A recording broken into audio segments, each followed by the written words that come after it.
Hi, I'm Larry Reed, and you're listening to the Libertarian Christian Podcast.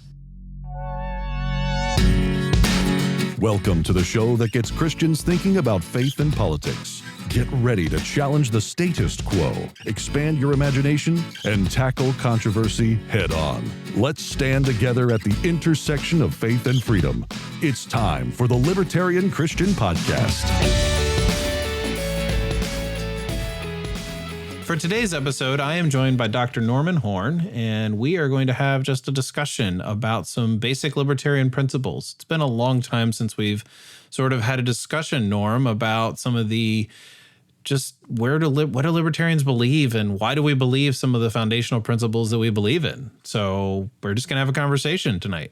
Sounds like fun. Let's do this. So what this is a kind of common question a lot of people might get is like, well, what's the fundamental principle that libertarians believe? Or like, what does this all come down to at some point? Because there's so much out there that's like, you know, libertarians believe this, libertarians believe that. And, you know, if we boil it down, it means what? Yeah, it's interesting that you might find that there's still some people out there that don't really get it, and they haven't heard much about what libertarianism is and what it entails. So if we were, you know, just approached by some random guy on the street, and because that's always happens when I walk down the street, is that somebody just, you know, out of the blue just asked me, hey, dude, what is a libertarian and what do you believe? Because every time that happens to me, I say, well, the fundamental thing that we care about is a consistent application of the non-aggression principle. What's the non-aggression principle? Yeah, what's the NAP? What's the non-aggression principle? Or sometimes you'll hear it called a few other things, the non-aggression axiom or whatnot, but or just the NAP for that matter. And what is that? What is a non-aggression principle? Well, in short, the non-aggression principle states that aggression is prohibited. That is, the initiation of force or fraud against someone else is prohibited. That is the fundamental thing that is against natural law. And why do we believe that? I mean, why is aggression the big deal anyway? Well, and if we care about certain things about, you know, civilization itself, if we care about peace and prosperity and in progress and improving oneself and having you know, voluntary interactions with one another, then if we want those things to occur, then it all kind of boils down to this idea that the initiation of physical force or fraud is what's the problem with these types of or problematic interactions or whatnot.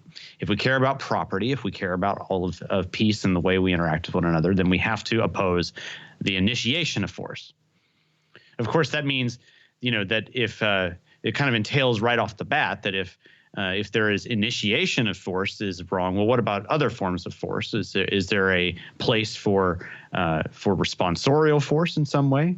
Yeah. And in fact, if one is initiating force against someone else, then the response to that might be self-defense. And that is not prohibited. So we understand that as being kind of the way in which it works. And it doesn't mean you necessarily have to go through some sort of self-defensive measure. And in fact, a lot of times, you know, when it comes down to it, there are forms of aggression that warrant different types of responses. There are some things that may be aggression, but are not necessarily those things that you would respond with some type of massive response. You know, if somebody is trying to, you know, break into your house and kill your family, well, then you have warrant to do some sort of responsorial force to that may involve repelling the attacker with deadly force. That's not that's not impermissible in the libertarian rubric. But there are other things that you know, if somebody you know pushes you around as they're trying to, you know, move forward in a line or something like that, that might be aggressive, but it doesn't warrant shooting them in the face or something stupid like that. You know, so while on the one hand, aggression can be understood in a variety of different arenas, we understand that there are degrees of it as well. And so that's kind of a high level overview of what one can imagine there. So there are a number of ways to put or say to the random person on the street who asks you, hey, hey, you stranger wearing a hoodie that says libertarianchristians.com, what do libertarians believe? There are other ways to say it. You could say we believe in the non-aggression principle. Another way to say it could be like, well, we want human interactions to be based on consent and not on force. And consent is a very important term nowadays in the after the Me Too phenomenon. And, people on the left might actually kind of hear that and say, oh, consent. Well, I'm all about consent and I'm not about forcing, decisions on people. I'm all about choice. Well, one of the things that I think of when I think of the non-aggression principle and I think about how consent works, self-defense or the ability to defend yourself against somebody who has violated the non-aggression principle, that's why it's justified, is because they've violated the principle by which you hope they operate. And they've basically, in some sense, sort of, would you call it, they forfeited their right to be peacefully dealt with when they decide to violate the principle, Norm? Is that kind of the way you would say it? Yeah. Oh, yeah. And in fact, just a few weeks ago when we had Judge Napolitano on, he kind of used those exact words, I believe, to talk about that. Yeah. So, I mean, in sort of the broad picture of like, well, what about society? Like, well, there should be a presumption of liberty about individuals. They should be free to live as they see best for themselves, and they don't need justification to the rest of society. And so it's sort of the framework. It doesn't mean they can do whatever they want, because whatever they want might be aggressive toward others. But the restrictions on their freedom, we would say, are violations of their personal rights, and we'll talk about property rights here in a little bit. And so they're wrong unless they're somehow shown otherwise, and that can get too far afield. But we're really just kind of talking about the basics here. Yeah, but what happens then? We could actually then go to what happens when somebody does violate this principle. The non-aggression principle.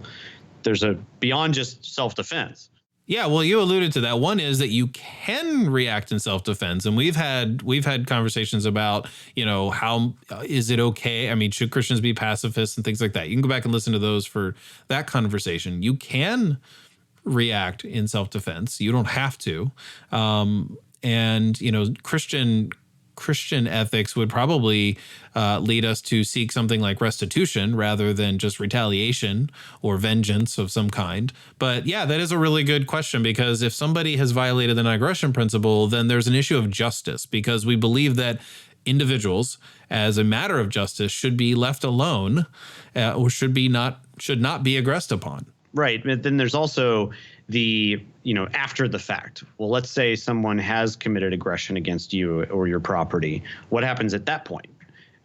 Beyond the active, okay, if it's happening right now, then I can engage in self-defense. If it's happened in the past, there is something that has been essentially broken, right. A principle. And so what happens there? And that's where we talk about, how do we deal with justice in this instance? Yeah. And the first principle of justice is, we like to say, is restitution to the victim. And that it's not merely a matter of simply just, okay, well, if somebody did something wrong, well, then you punish the heck out of them until they, feel sorry enough or something. But rather, the focus of justice is not on punishing the aggressor as much as it is restoring the victim to wholeness as best as possible. And that's I think the key difference between the way that we often think about justice in this case is that sometimes you envision, well, that guy just did something wrong, he just needs to be sent to jail. But that can actually become, there's actually can be compounding problems to even that sometimes. It doesn't mean that there's never a place for incarceration of some kind. However, it just seems kind of contradictory to think, well, okay, if this dude mugs Norman and steals his wallet, that's a bad thing. But then the way in which that's dealt with is not that Norman just gets his wallet back with some type of additional potential restitution on top of that, but that Norman is then taxed, and then the other guy is sent to prison, and the rest of society is actually getting taxed in order to make sure that guy is in prison or something to that effect. I mean, I'm surprised, Norm, but I don't think I've ever thought about it that way before. Where now that there's one additional person in prison, or the fact that this is the method by which we put people in prisons because they burden us with their violations of aggression or their aggressive acts, is that now we as society have to pay more just to keep them away from us. Well, yeah, well, the irony of this too, and by the way, Doug, like that's something that Mary Ruwart has talked extensively about in her works. I believe that it's in Healing Our World. In an Age of Aggression, I think that's the older version. The new version has a different subtitle, but The Compassion of Libertarianism is the subtitle. Right. Yeah. So I think she talks about that extensively, and you can find plenty more there. But yeah, like that's the irony of it too, is that it turns out that having the perpetrator actually participate in the restitution process of making the victim whole again is actually better for both sides. And there's actually some substantial research to suggest that is the case.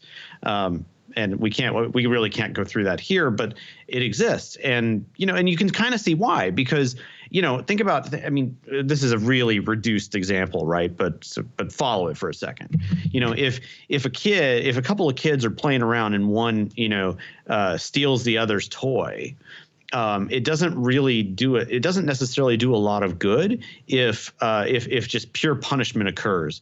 That might actually entail more alienation as a result than what has already been taking place. But if there is some restitution given to them, that not only is the child, give back the toy, but there's a means of communication that allows them to actually restore a relationship together, then you can imagine that actually is potentially a much better result. Now, granted, that is a much more reduced and simplified case than the more complicated ones of what happens when, like a guy breaks into a house or something like that. And certainly, we do not want to suggest that there's that should happen, that these types of things should happen in every situation. There are times where the victim would never want to be in the presence of that perpetrator again, and we would that's understandable. But some sort of restitutive process is often better for all parties concerned than the pure, well, let's just throw the perp in jail. And now it's kind of a double victimization process where now the original victim has to pay to make the other guy go away. Yeah. Like, yeah. You think about the long arc of justice, the long game here, if you will, is wholeness and shalom. It's not just a matter of, you violated a law, so now you have to pay the price. Well, okay, fine. Restitution doesn't mean that there's no payment there. Restitution can be painful. It doesn't mean. Yeah, if Doug steals my wallet, then I want to, and if Doug steals my wallet and then goes off, I might have to hire a private investigator or something to get my wallet back, and or there may be a variety of things that happen in order to restore me to wholeness again, and that may also involve that. Well, not only do you give me my wallet back, but that guy has to now pay for the expenses to get it back. And that guy also needs to, provide some interest payment. I mean, there are ways in which we can rationally go about. Or maybe he has to be your butler for life. That's a really old reference. If people get that, great. Yeah. Wow. That's okay. So there's so not to derail a serious topic with a innocent joke, but I just couldn't help myself. So this violation of the non-aggression principle is important for a number of reasons. One is that we believe that individuals are made in the image of God. We're deserving of respect, and we need to treat each other as we'd like to be treated. There's plenty of biblical values involved in there. But there's also an important concept with respect to individuals, and that has to do with property rights. And property rights become it can easily become kind of a convoluted topic, and people start talking about slightly different things when they argue over whether or not there's such a thing as property rights, whether or not property rights are kind of a modern invention. What does it mean to say that someone has a right to a property. Like there can be a lot of like in the weeds sort of discussion. And, you know, for a deeper discussion, one of the episodes we did was with Stefan Kinsella about intellectual property. And at the beginning of that, he kind of spells out some of the clarifications over what does it mean to have property. Right. But a question that a lot of people think of when they think of property is that, well, shouldn't we value people over property? And that feels good. But when you really kind of get down to what do people even mean by that, it's really kind of meaningless, because we have a right to ourselves. We have a right to our own bodies. And what we do with our bodies is related to property in some sense. Yeah, I think it's just important to remember that when we talk about property rights, these are ways of just delineating the boundaries. The fact is that, you know, there's no, just because some Marxist at one point or another told you that, you know, well, property doesn't exist or something like that, you know, doesn't mean that they just suddenly dismembered, you know, a principle that's gone on for millennia here or something like that. The notion of property rights has been attacked by a number of people, you know, both common and great in stature over the last, you know, decades, and whether, you know, from the Marxists or currently in Congress for that matter. But the fact remains is that we have to have some way of delineating what ownership looks like. We have to have some way of doing that. And the uniqueness of libertarianism in many respects is our theory of property rights, in that it is concrete. It is very specific. It has, and it's the one that makes the most consistent sense of the world. And so every social theory out there has some understanding of property rights. The question is, how does it elucidate it? And libertarianism really is the best way of doing so. And what is that? Well, in short, we could say that we have a property right in ourselves. That is, that because of you know, whether or not you're coming at this from a Christian perspective or not, you could say that there is some inherentness to our humanity. Rights come from our humanity, and whether you say that comes from God or not, it still is part of the natural law. And as Christians, of course, we would say that this has to do with the fact that we are made in the image of God. And so as such, there is a very limited sense in which anybody else has anything that they can control us with. And in fact, we would say that you know, again, this goes back to this idea of the non-aggression principle itself, that we are free. We have the presumption of liberty. We are free to live as we see fit, so long as we are not committing acts of aggression against other people. And those may come with consequences, of course, but nonetheless, we are free to do that. So if we have that property right in and of ourselves, that delineates what others can do, quote, quote, against us. Now, if that is the case, then in order to substantiate and prolong and flourish as our lives, then we have to also have some means of ownership over the means to do that. And so, you know, because of the natural scarcity of the universe, where resources are scarce, we have to have means by which we can say, like, this is this resource has exclusive use by a particular person, and that's how we developed, you know, property rights in the first place. So, you know, that's really all it is that we have a particular theory about property rights, and that really comes down to, you know, that exclusive use goes down to the first user, the first appropriator of that resource. That, you know, and there's only you know, a few ways one can even articulate that. It's like, okay, if somebody comes across a resource, it can only be allocated toward use in a few particular ways. One is that, well, it belongs to everybody somehow in some equal fashion, or else it's nonsensical. But that entails, you know, tons of economic problems, and it doesn't really make any sense. You could say, well, it belongs to the last user. It belongs to the one who can fight it out best, or something like that. But then that involves contradictions as well, as to, well, then it's just a might makes right thing, and then we run up against the contradiction in how we own ourselves at that point. And then, you know, but then the other one is simply, well, whoever was able to appropriate it first is the one who has the right, who has a property right in that resource, and then can trade it or do what he wills with it, so long as he's not aggressing or committing an act of aggression against someone else. And that's just how we do it. I mean, this is a very simple means of going about, but it's consistent, and it's consistent in how we apply it. The first user principle, or otherwise we sometimes will call that the homesteading principle, is just simply the simplest way and least it has no contradictions in it, of going about establishing a property right system. Now, again, this can be elaborated upon at length, and there are those who can do that a whole lot better than I can. Stephan Kinsella is one of the best people to go about it, and then of course Murray Rothbard, if you want to go back a little earlier in writings about that in the libertarian tradition. That's a great way of that's a good resource for you there. And I'm going to be the guy on the podcast who says yes and admits, yes, libertarians do disagree somewhat on what the basis of property rights are, but you will not find a libertarian who would not say that property rights are an immensely important matter when discussing justice and political order. I think that's probably fair. Yeah. Yeah. For the most part, we agree on the substantial points. Oh, yeah, definitely. And whether or not they go to Stephan and Murray Rothbard, or whether they take a slightly different approach, I think there's that's generally the way we would go about it. Oh, yeah, definitely.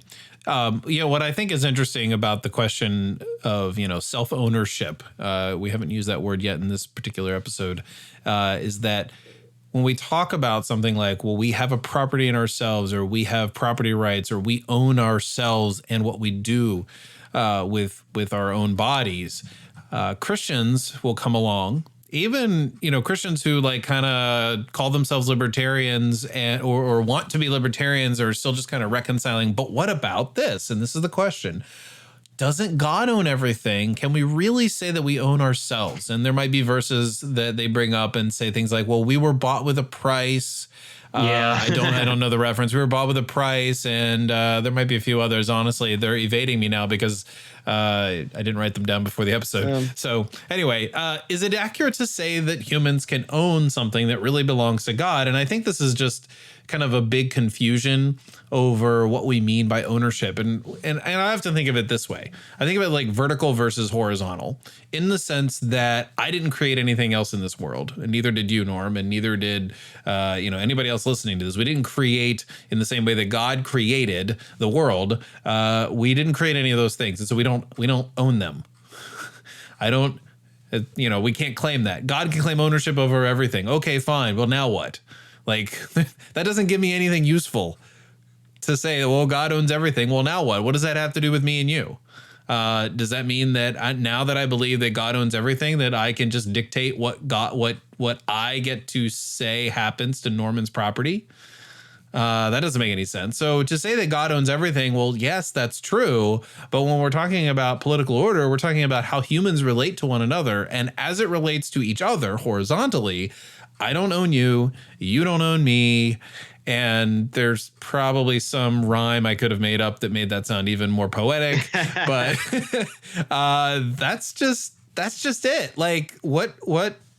It's just about relationships to each other. I don't own you, you don't own me. And so, to me, I see people doing this outside the kinds of people who are saying, well, wait, how does this square with this scripture? Well, what about the fact that God owns everything? Except for the people who are kind of genuine inquiry. A lot of times it just seems to me like a rhetorical strategy, like people who are just like, I believe God owns everything. Therefore, it's a gotcha question. Yeah, it's like, oh, well, since I believe God owns everything and the word of God says blah, blah, blah, blah, blah, then we need to do blah, blah, blah, blah, blah, things that I say God says in the Bible or whatever. I mean, because this could go off the rails really fast with a bunch of examples. So it's kind of, it's a gotcha question. It's a rhetorical trick to get people to play God because they don't like the fact that they don't own you. Yeah, I think that's fairly accurate. It's weird because when people use that, it's you'll see people both on the conservative and liberal side who will elucidate that type of rhetorical strategy, and I think that's just really kind of funny. because like if they really believe that, if you ask them, well, what are the ramifications of that? They might come up with completely different things. Right. Yes. And then the question is, well, which one of you gets to decide? Like which one of you gets to order the other around? Right. Which one of you is the vicar of God here? Yeah. Well, I mean, another thought along those lines is like, well, okay, well, if we are all owned by God, then none of us is God in order to play God over each other. Yeah. I don't think they really have much of a leg to stand on.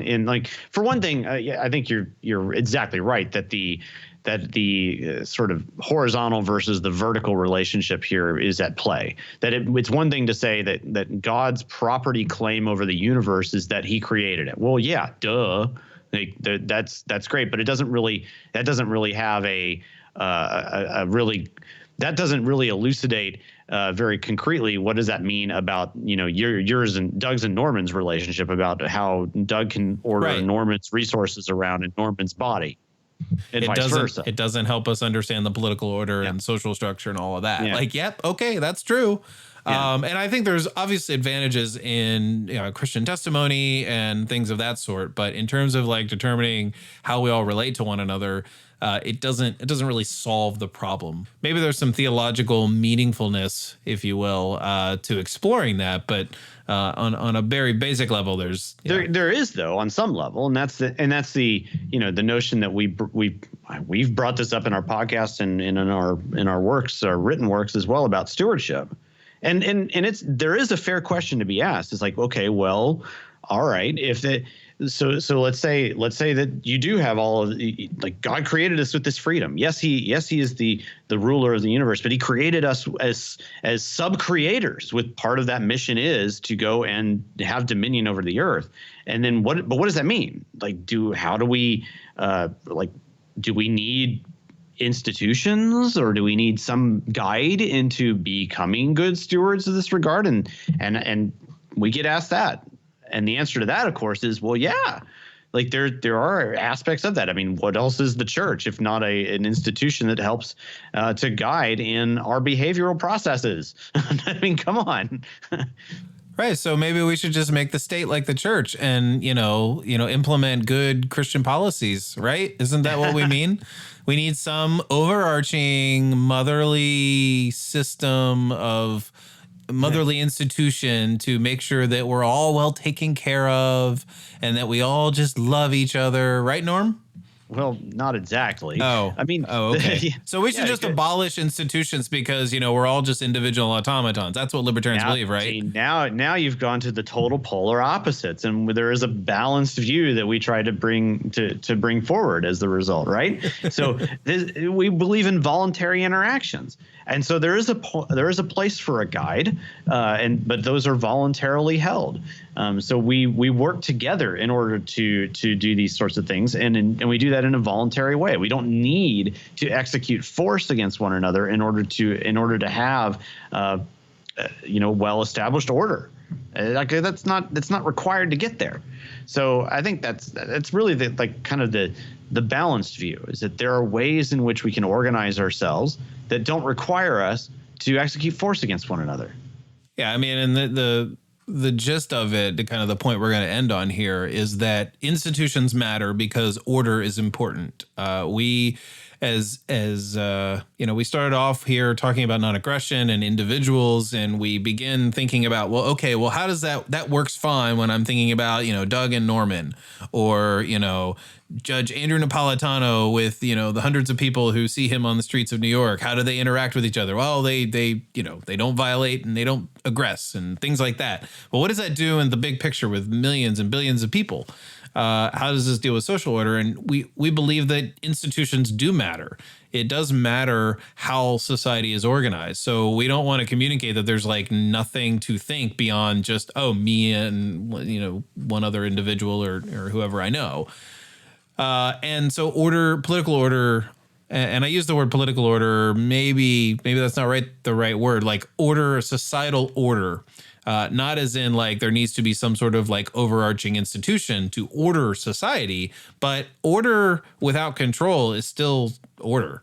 Well, that's the beauty of human interaction. I mean, when we talk about in like anarcho-capitalism or just voluntarism in our show, at various points, I think it's kind of, there's a certain sense in which like the bulk of human interactions in the world today are completely anarchical in nature. When you think about it, right? Oh yeah. I mean, that's what's absolutely mind-boggling about the people who say, well, we need more people need to be controlled. People don't know what's best for themselves. People will not behave well if you don't put massive control and laws in place. It's like, really? Do you really believe that? Yeah. Because if you think about it, the overwhelming majority of interactions are completely without any type of centralized control unit. There's nothing that's pushing people in place. We don't live in 1984 here. We don't live in Brave New World where those things are in place. And so all we would suggest as libertarians is that perhaps the boundaries of those interactions that can be completely without centralized control are broader than you might even think are possible.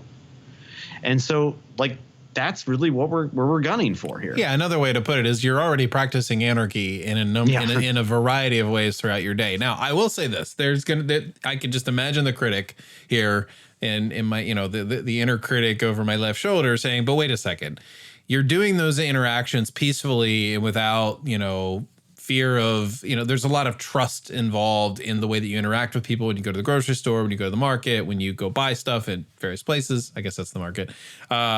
That if it weren't for institutions like the state, whether high state or like local governments, municipalities and things, if there weren't police forces and some sort of system of justice involved that you just rely on, that you take for granted, you wouldn't have those quote unquote anarchic interactions that Norman just described. Now, I would concede that on the one hand, sure, except that doesn't prove the point that you need a top-down, ordered, structured society in sort of the 1984 kind of way. It means that there are institutions that don't need such things, because most of what we live by isn't just, oh, well, yeah, I'm glad the state has my back and they instituted all of these things. A lot of this goes back to the history of common law and how over the years and over the centuries, we've just assumed that there's just been like culture of trust built over decades and over centuries in especially in the West. And another thing that like kind of, I wouldn't say proves the point, but kind of as an illustration, if for some reason right now, as you're listening to this episode, the Constitution, the original Constitution, and for that matter, let's just say every copy of the Constitution just somehow disappears or whatever. Yeah, there'd be some sort of like, outrage and uproar and so forth. But it isn't like, oh my God, Nicolas Cage. Right. You're right. Yeah, we couldn't let that pass. I couldn't. Sorry. Of course. No, it's fine. But here's the thing, like, we're not all going to be like, oh, well, now I can aggress against my neighbor. No, this is just part of who we are as a people. Now, again, I realize I'm talking as an American in general Western modern society. It's just kind of part of how we do things. And yes, there is a justice system in place that doesn't necessitate statism. It doesn't necessitate a large government. That's not what that's not what I'm talking about right here. But I guess the broader point here is that, yes, many of the interactions you do day by day don't need the state. In fact, things like the trust that you have, I'll just use an example here. The trust that you have that when you use a credit card to pay somebody, the trust that is involved there when you use a credit card especially is there's three parties involved. And if you don't have the funds, nobody goes to the government to figure that out and like come get you. It's your bank or your credit card company, which is a bank. It's not the state that comes after you. Yes, there's some infinite regress there. At some point, there is the state involved and so forth. But all of your interactions aren't predicated upon some system that is sort of enacted by the state alone. Well, and the farther we progress in technological advancement and whatnot, the less and less the state is involved. Yeah. To such an extent that it's absolutely mind-boggling. And again, like I don't think we can. Yeah, the person who say, well, you have this background system in place, like, oh, okay, like sure, but that doesn't prove, like you said, Doug, that doesn't really prove the point that it's necessary. It just proves the point that it is. That's just the where we live now. That has nothing. Just because something is doesn't mean it should be, and just because something is doesn't mean again, that I don't want to sound like, oh, well, we don't have any respect for the way things are, and that we're just like, we're not aware of the water we swim in, and we're not thankful for it, and so forth. Like, of course, every day I am thankful for the institutions that people hundreds of years ago believed in, and some of them did fight for, but it doesn't necessitate the state, and especially ratcheting up the concentration of power, I think, is kind of the direction that I would go when we talk about anti-statism. And as Norm said, like with technological advances, there are ways in which that we can foresee, and it might be our grandkids or our great grandkids that actually kind of make this happen. It might be sooner than that. Who knows? That we don't need to build. We don't need a central institution to establish the kind of order that we have long been used to, and honestly only been used to for several hundred years. For reference there, I'm just going to point listeners to the episode called "The Social Singularity" with Max Borders, and that book in and of itself is a great place to start. I think in summary here, we can say people deserve to be free. People can be free. There is no need for a state, and there is no reason that we have to have that stuff in the background. That's really all it is. Yeah, the presumption of liberty. We want interactions based on consent, not force. What's so bad about that, man? I mean, you've been on this 40-minute elevator ride with me, listening to me tell you about the non-aggression principle and its applications.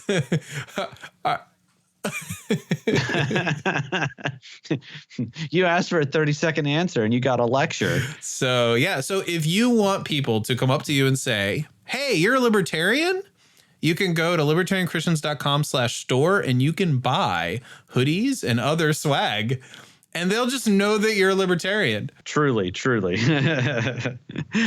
Well, that is certainly something you can do, but we do appreciate everybody's support, and we hope that you do get something out of this. And that the next time that you're, talking to your friends or your family or that random guy on the street who asked you about your hoodie, a question about liberty, that you'll have at least a little more ammunition in your buckle to bring out for it. So thanks for sticking with us for this episode, and we'll be bringing you a whole lot more in the future like this. Yep, there will be conversations like this in the near future. Rest assured. Well, thanks for joining us, everyone. Thank you for listening to another episode of the Libertarian Christian Podcast. If you liked today's episode, we encourage you to rate us on Apple Podcasts to help expand our audience. If you want to reach out to us, email us at podcast@libertarianchristians.com. You can also reach us at LCI Official on Twitter. And of course, we are on Facebook and have an active group. You are welcome to join. Thanks for listening, and we'll see you next time. The Libertarian Christian Podcast is a project of the Libertarian Christian Institute, a registered 501c3 nonprofit. The audio engineers were Doug Stewart and Jason Rink, and voiceovers were by Matthew Bellis and Caitlin Horn. If you'd like to find out more about the LCI, please visit us on the web at www.libertarianchristians.com.